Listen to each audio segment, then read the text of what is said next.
Bapak, Ibu, saudara-saudara dan anak-anak di rumah, kita akan membaca Alkitab pada pagi hari ini. Sebelum kita membaca Alkitab, mari kita berdoa. Kami datang ke hadirat-Mu ya Tuhan, dengan mengucap syukur dan terima kasih, karena berkat dan karunia-Mu yang senantiasa menyertai kami, khususnya di pagi hari ini, ketika kami bersama-sama beribadah di rumah kami masing-masing. Ya Tuhan, sebentar lagi kami akan mendengarkan sebagian dari firman-Mu, kiranya Roh Kudus-Mu yang hadir di tengah-tengah kami, membuka hati dan pikiran kami, sehingga kami dapat memahami apa yang kami baca pada pagi hari ini. Di dalam nama Tuhan Yesus Kristus, Sang Firman yang hidup, kami berdoa. Amin. Mari kita sama-sama membuka Alkitab kita dari Matius 21, ayat 1 sampai dengan 11. Matius 21, ayat 1 sampai dengan 11. Yesus dielulukan di Yerusalem. Ketika Yesus dan murid-muridnya telah dekat Yerusalem dan tiba di Betfage yang terletak di Bukit Zaitun, Yesus menyuruh 2 orang muridnya dengan pesan, "Pergilah ke kampung yang di depanmu itu, dan di situ kamu akan segera menemukan seekor keledai betina, tertambat dan anaknya ada dekatnya. Lepaskanlah keledai itu dan bawalah keduanya kepadaku. Dan jikalau ada orang yang menegur kamu, katakanlah, Tuhan memerlukannya, ia akan segera mengembalikannya. Hal itu terjadi supaya genaplah firman yang disampaikan oleh Nabi. Katakanlah kepada putri Sion, lihat, rajamu datang kepadamu. Ia lemah lembut dan mengendarai seekor keledai beban yang mudah. Maka pergilah murid-murid itu dan berbuat seperti yang ditugaskan Yesus kepada mereka. Mereka membawa keledai betina itu bersama anaknya, lalu mengalasinya dengan pakaian mereka, dan Yesus pun naik ke atasnya. Orang banyak yang sangat besar jumlahnya menghamparkan pakaiannya di jalan. Ada pula yang memotong ranting-ranting dari pohon-pohon dan menyebarkannya di jalan. Dan orang banyak yang berjalan di depan Yesus dan yang mengikutinya dari belakang berseru, katanya, Hosana bagi anak Daud, diberkatilah dia yang datang dalam nama Tuhan. Hosana di tempat yang maha tinggi. Dan ketika ia masuk ke Yerusalem, gemparlah seluruh kota itu, dan orang berkata, siapakah orang ini? Dan orang banyak itu menyahut, inilah Nabi Yesus dari Nazaret di Galilea. Demikianlah firman Tuhan. Bapak, Ibu, saudara-saudara yang dikasihi jemaat Tuhan, salam sejahtera dalam kasih Tuhan Yesus Kristus. Pada pagi hari ini renungan kita adalah mengenai dengan judul rendah hati, tanda anak Tuhan. Minggu ini adalah Minggu Palmarum, seminggu sebelum kita merayakan Paskah, yaitu umat Kristen memperingati ketika Tuhan Yesus bersama murid-muridnya pergi ke Yerusalem. Ada seorang Romo yang menulis tentang keledai. Seperti ini. Seekor keledai yang ditunggangi oleh seseorang berjalan masuk ke kota Yerusalem. Ketika melewati gerbang kota, alangkah terkejutnya si keledai, karena begitu banyak penduduk Yerusalem yang menyambut kedatangannya dengan meriah. Aha, baru tahu betapa berharganya saya, sampai mereka rela meletakkan pakaian mereka di jalan untuk dijadikan alas, sehingga kakiku yang indah ini tidak kotor terkena debu jalanan. Demikian pikiran si keledai. Hosana, Hosana. Orang-orang berseru sampai melambai-lambaikan pohon palem. Si keledai membusungkan dadanya seraya berjalan dengan penuh wibawa bagaikan seorang raja. Terima kasih, terima kasih. Begitu ujarnya berulang-ulang sambil menengok ke kiri dan ke kanan kepada orang-orang yang menyambutnya. Kebingungan pun mulai terjadi ketika si keledai mendengar orang-orang berseru, terpujilah dia yang datang sebagai raja. Hah, raja? Jadi saya ini raja toh? Begitu pikir si keledai. Pantas saja saya disambut dengan luar biasa. Pikirnya dengan rasa bangga. Ketika kebanggaannya sudah sampai di ujung kepala, tibalah mereka di bait Allah. Sang penunggang turun dari punggung keledai dan berjalan menuju bait Allah. Kerumunan orang banyak pun berbondong-bondong segera mengikuti langkah sang penunggang itu, seraya terus memuji dia. Terpujilah dia yang datang sebagai raja. Kini tinggallah si keledai sendiri tanpa seorang pun berdiri di dekatnya. Orang-orang yang tadinya menyambutnya telah pergi mengikuti sang penunggang. Barulah dia sadar bahwa sambutan meriah itu ternyata bukan untuknya, tetapi untuk sang penunggang. Betapa malunya si keledai. Bapak, Ibu, saudara-saudara, anak-anak yang dikasihi Tuhan. Keledai adalah hewan yang tanggung. Seluruh tubuhnya mirip dengan kuda. Dia hewan yang serumpun dengan kuda, tetapi dalam banyak hal kualitas keledai jauh di bawah kuda. Keperkasaan, ketampanan, keindahan tubuh. Keledai jauh bila dibandingkan dengan kuda. Mobil-mobil mewah menggunakan kuda sebagai simbol kehebatan dan keperkasaan. Tidak ada mobil yang menggunakan keledai sebagai simbol. Keledai seringkali juga dijadikan kiasan kebodohan. Bodoh seperti keledai adalah ungkapan yang diberikan kepada orang yang kurang pandai dan berulang kali membuat kesalahan yang sama. Bapak, Ibu, saudara-saudari kasihan dan anak sekalian, dalam menjalani kehidupan kita, disadari atau tidak, disengaja atau tidak, seringkali kita berperilaku seperti keledai. Seperti dalam cerita pendek tadi. Orang yang pandai, yang kurang pandai, yang bodoh, orang yang sukses dan gagal, sama mudahnya dan sama seringnya terjebak dalam perilaku seperti keledai. Perilaku apakah itu? Merasa diri kita sudah atau paling hebat, tinggi hati, sehingga kita lupa siapa kita sebenarnya. Kita lupa bahwa kita hanyalah seekor keledai yang sedang dipakai Tuhan. Dan dipuja-puji itu sebenarnya adalah milik Tuhan yang sedang mempunyai acara di dalam kehidupan kita. Bukan milik kita yang kemudian membuat kita lupa diri dan tinggi hati. Apa yang kita miliki, ketampanan, kecantikan, kepandaian adalah milik Tuhan yang diberikan kepada kita, yang setiap waktu bisa diambil dari kita. Perikop pada pagi hari ini bercerita tentang perjalanan Yesus ke Yerusalem. Tuhan Yesus pergi ke Yerusalem, sekalipun dia tahu ini sangat berbahaya.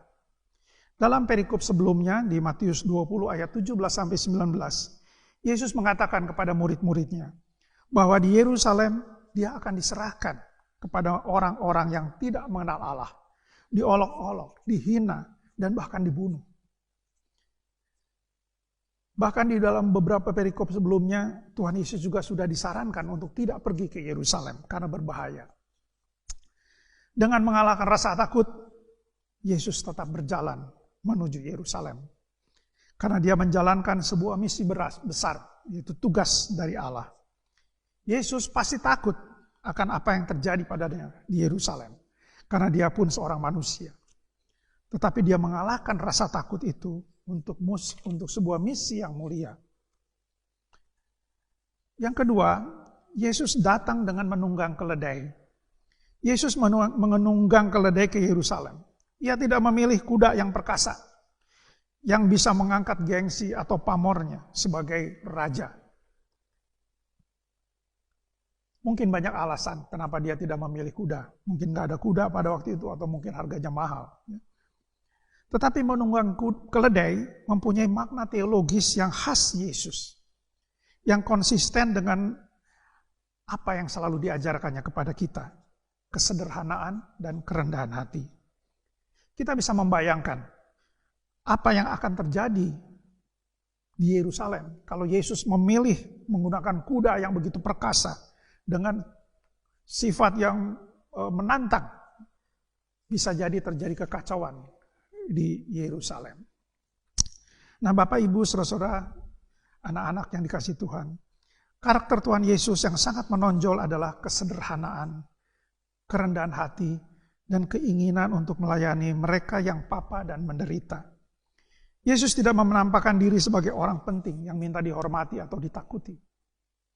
Ciri kepemimpinan yang ditampilkan Yesus adalah kepemimpinan yang rendah hati, hamba, dan melayani. Ciri kepemimpinan yang ditampilkannya berlandaskan kasih yang tulus. Namun sebagai murid Yesus, kita seringkali gagal mewujudkan karakter Yesus yang sederhana, rendah hati, dan melayani. Karena seringkali kita merasa serba bisa, merasa mempunyai kemampuan yang tinggi, merasa paling tahu, ingin dihormati, bahkan merasa tidak membutuhkan bantuan orang lain. Rasa percaya diri yang berlebihan seringkali bergeser menjadi kesombongan. Orang yang baru belajar seringkali merasa banyak yang ia tahu. Sementara orang yang sudah banyak belajar seringkali merasa sedikit sekali yang ia tahu. Bapak, Ibu, saudara-saudara dikasihi Tuhan, bila kita telah diberi kesempatan dan dipilih menjadi alat Allah melalui apapun profesi kita, setinggi apapun posisi kita, kita harus menyadari bahwa semua itu adalah anugerah milik Tuhan dan selayaknya digunakan pula untuk melayani Tuhan dan melayani sesama kita.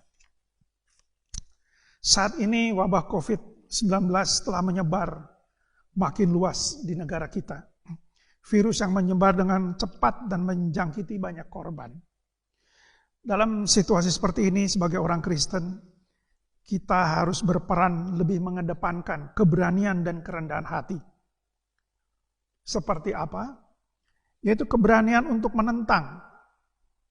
Bukan keberanian untuk menentang protokol kesehatan dan melanggar apa yang sudah disarankan atau dihimbau oleh pemerintah.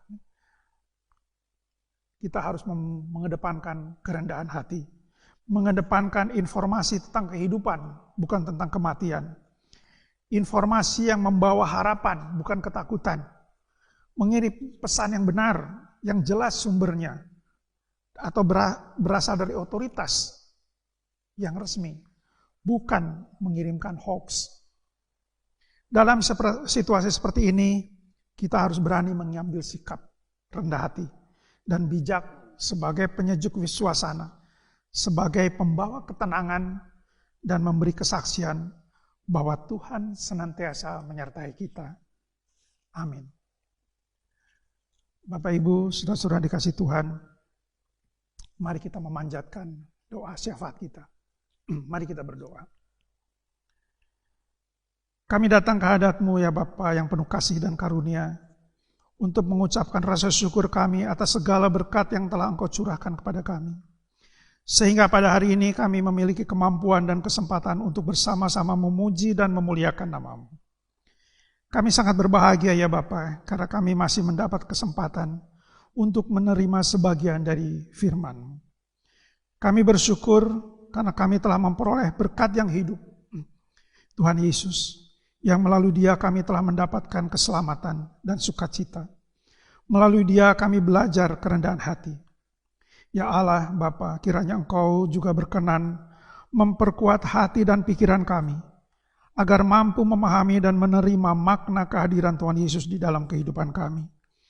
Agar kami dapat memiliki karakter Yesus di dalam diri kami. Jadikanlah kami saksi-saksi yang hidup di mana kami berada, sehingga melalui perbuatan-perbuatan kami, nama Tuhan Yesus senantiasa dimuliakan. Beri kami kekuatan dan kemampuan untuk menjalani peran kami, untuk membangun kehidupan yang harmonis dengan sesama kami. Menjadi umat-Mu yang senantiasa membawa kesejukan dan kedamaian. Di saat mewabahnya virus sifit COVID-19, kami mohon perlindungan dan penyertaan Roh Kudus dalam setiap langkah kehidupan kami, sehingga kami dapat terbebas dari pengaruh wabah ini. Kami berdoa bagi saudara-saudara kami di Indonesia maupun di seluruh dunia yang sedang dalam perawatan, dalam pengamatan, dan dalam pengawasan. Kiranya Roh Kudus hadir di tengah-tengah mereka, memberi kekuatan dan kesabaran, dan iman yang teguh, bahwa kehadiran-Mu akan membawa mereka kepada pemulihan. Kami juga berdoa bagi para petugas medis yang harus bekerja keras membantu mereka yang sakit. Kiranya Roh Kudus juga menyertai mereka, memberi kekuatan, kesehatan, dan sukacita dalam pelayanan mereka.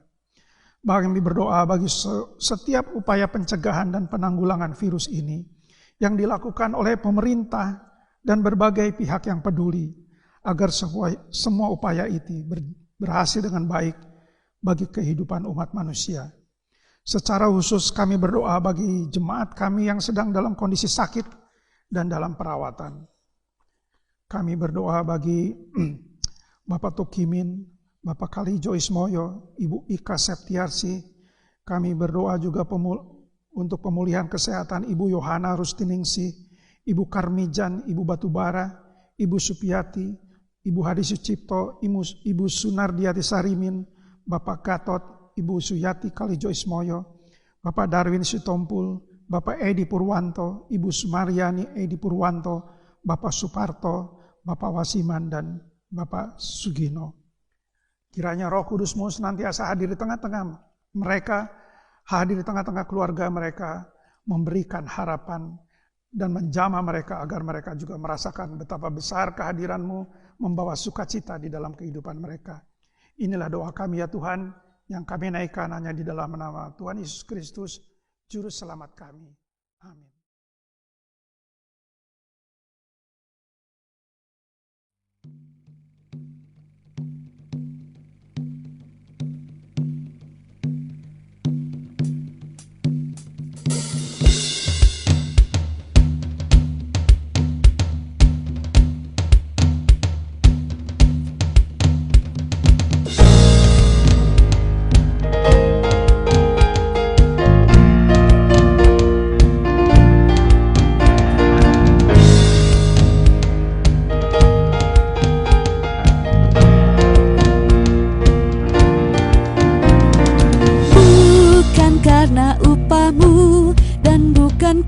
kebajikan hidupmu, bukan kesembahanmu dan bukan pula hasil kejuanganmu. Allah mengampuni kesalahan umatnya oleh karena kemurahannya, melalui pengorbanan putranya tunggal ditebusnya dosa manusia. Bersyukur, hai bersyukur, kemurahannya pujilah. Bersyukur, hai bersyukur, selamanya. Janganlah kau bermegah dan jangan pula meninggikan dirimu. Baiklah selalu merendah dan hidup dalam kemurahan kasih-Nya. Keangkuhan tiada berkenan kepadanya, orang sombong direndahkannya. Yang lemah dan hina dikasihinya penuh, yang rendahkan ditinggikannya. Bersyukur, hai bersyukur, kemurahannya pujilah. Bersyukur, hai bersyukur, selamanya.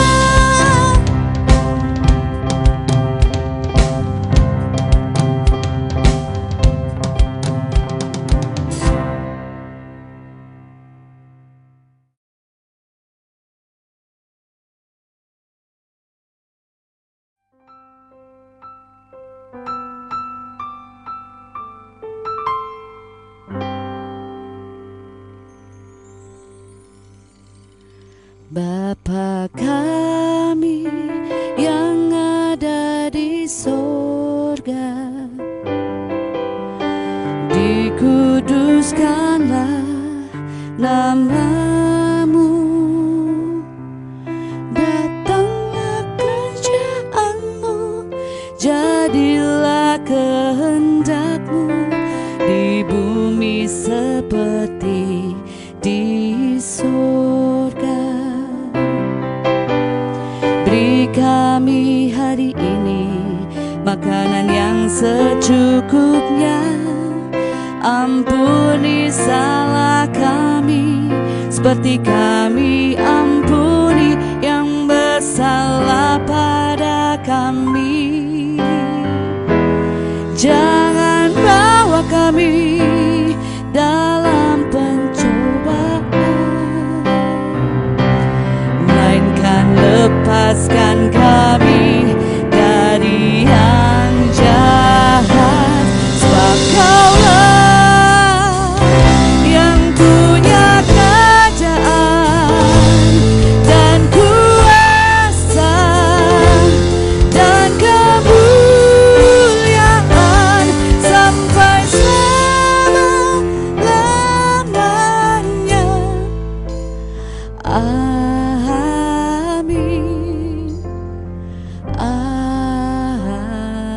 Amin.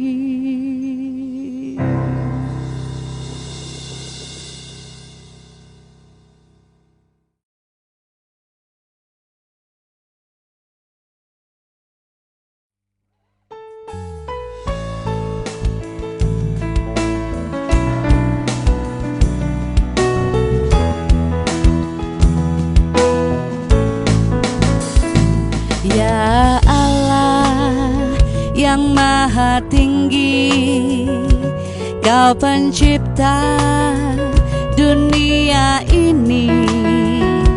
Kami juga Tuhan ciptakan agar di Kau tetap dipuji. Engkau Bapa yang memberkati tiap orang yang rendah hati. Tolonglah kami sekarang ini dan selamanya.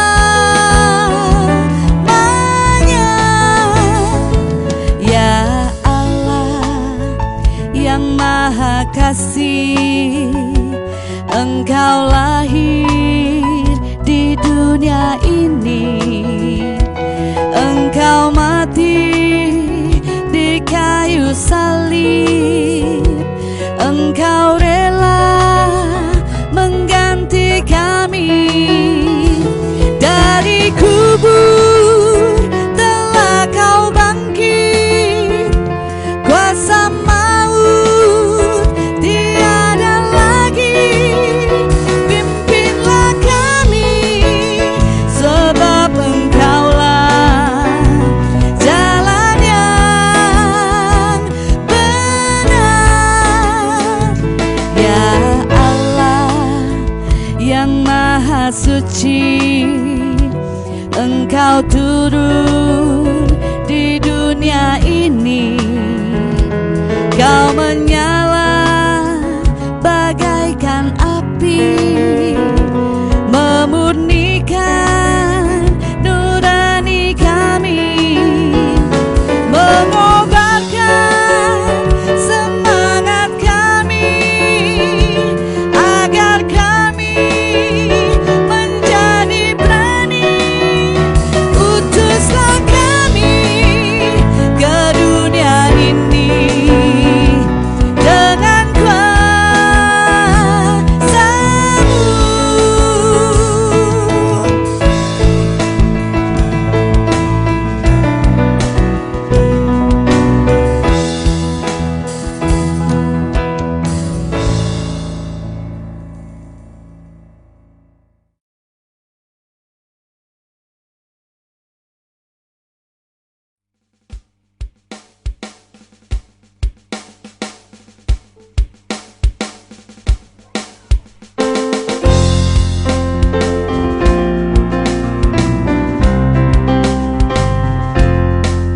Di jalanku ku diiringi